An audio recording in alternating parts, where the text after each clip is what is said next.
देवघरिया में ऊंची ऊंची महलाकारी बन गेला डॉक्टर हमारा खबर में करो में घून लगाइया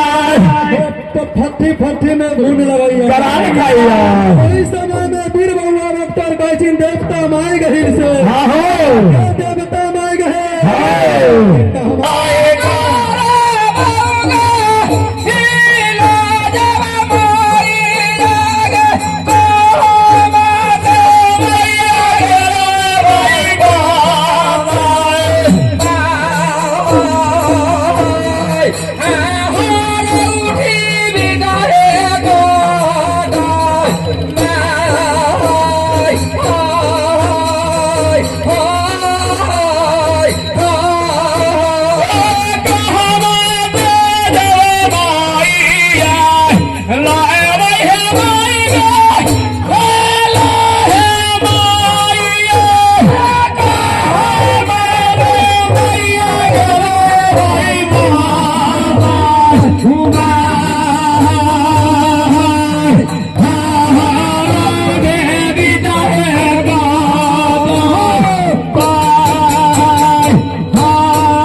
काट के लिए